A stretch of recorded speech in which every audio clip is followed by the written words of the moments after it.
Hey, good morning. Greetings, Professor and fellow classmates.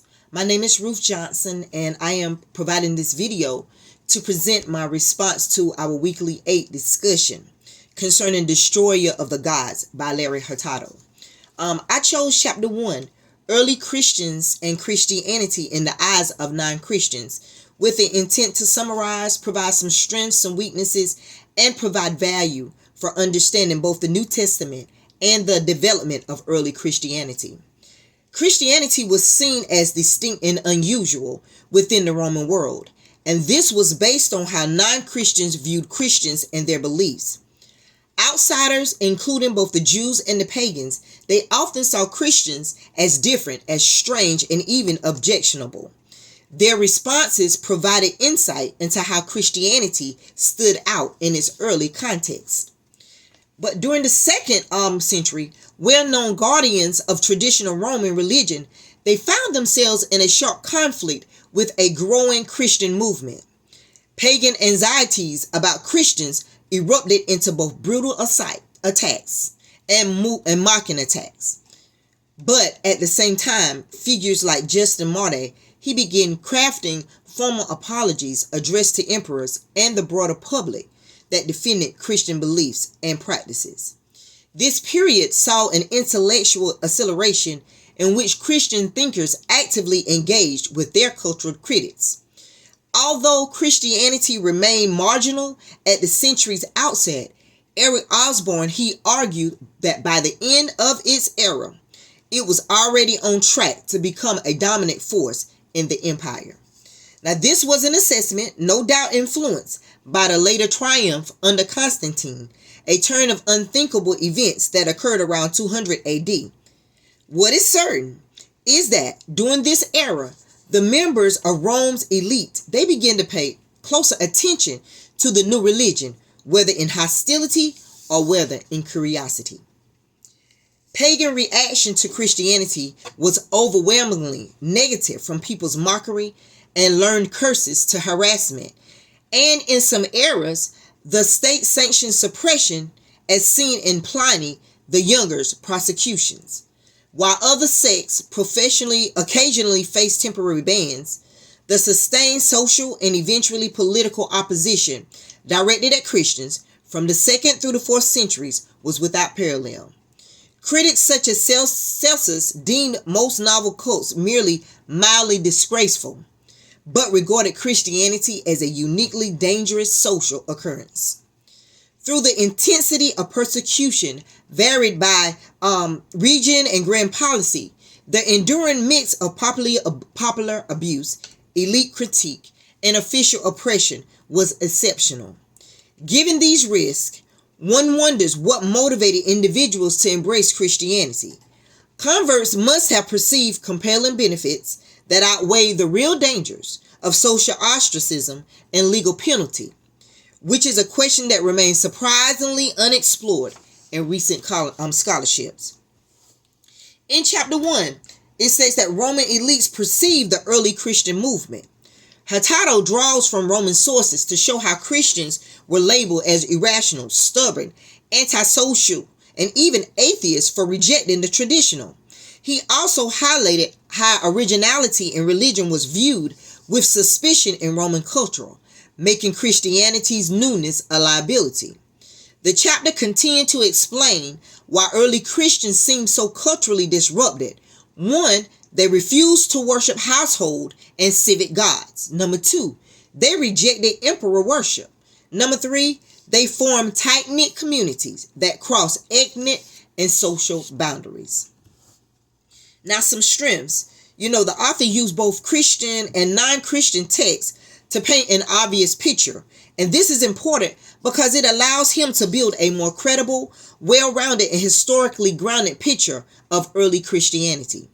He doesn't just present Christian apologetics. He shows how outsiders genuinely struggled to understand this new faith.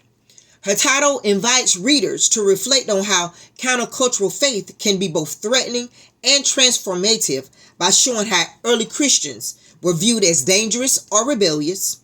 This chapter is also the foundation that sets the stage for the later discussions on Christian uniqueness in ethics, identity, and textual cultural.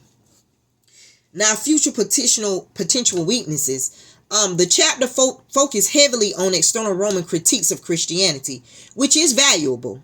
But however, it may give less attention to how early Christians interpreted these critiques or responded to them in theological terms. This can leave the reader with a somewhat one-sided view of the tension. Also, the author also discussed persecution and Roman hostility, but may have underplayed the theological significance of persecution in early Christian identity. The courage of Christians in facing death is noted, but not deeply explored as an influential spiritual and communal force. While the author uses sources like Tacitus, Pliny, and Galen, he may have generalized Roman attitudes towards Christians. The Roman Empire was vast and diverse. Regional variations in perception and treatment of Christians are not deeply examined. The chapter could benefit from more comparison with how other minority groups like Jews were viewed by Romans. And this will help clarify whether Christian distinctiveness was truly unique or part of a broader pattern of suspicion toward outsiders. Some readers, they find the chapter front-loaded with Roman critiques, while the later implications for Christian identity are more briefly handled. Now, the last part, what is the understanding of the New Testament in early Christians and Christianity in the eyes of non-Christians? My input, this chapter offers tremendous value for understanding both the New Testament and the development of early Christianity. Her title shows how early Christians were perceived as radically different, those even dangerous by Roman society. This helps modern readers grasp why New Testament's texts often emphasize perseverance, identity, and suffering. Understanding how outsiders view Christians helps explain the torment narratives in Acts, the apocalyptic tone of Revelation, and the pastoral concern in Paul's letters for maintaining faith under pressure. Her title, he doesn't just describe Roman critiques. He shows how these critiques shape Christian theology and community life. And this helped readers see the New Testament not just as doctrine, but as a response to real-world pressures. The chapter also reminds us that early Christianity was not a cozy, accepted religion. It was disruptive and revolutionary. This challenges modern readers to consider what it means to live out faith in a multicultural or even hostile culture. Just like the Roman Empire, today's world is religiously diverse and culturally fragmented. Early Christians were misunderstood. They were mocked and marginalized for their exclusive devotion to Jesus. Their example encourages believers today to stand firm in their convictions without hostility and to engage culture with both clarity and compassion.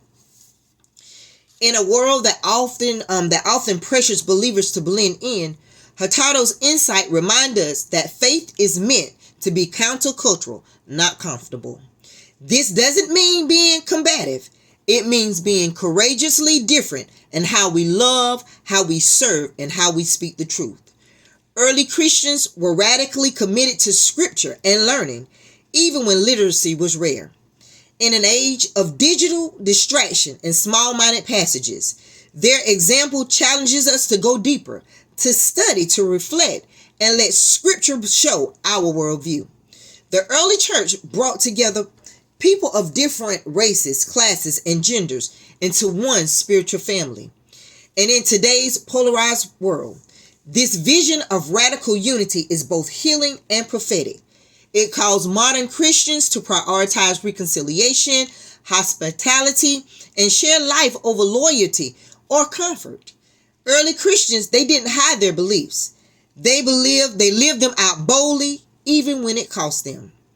Today, faith is often privatized or diluted. Hurtado's work reminds us that Christianity was never meant to be invisible. So believers, we need to be reminded that living with integrity, joy, and sacrificial love can still turn heads and change hearts in today's time. Blessings to everyone, and I wish you all the best in your future endeavors.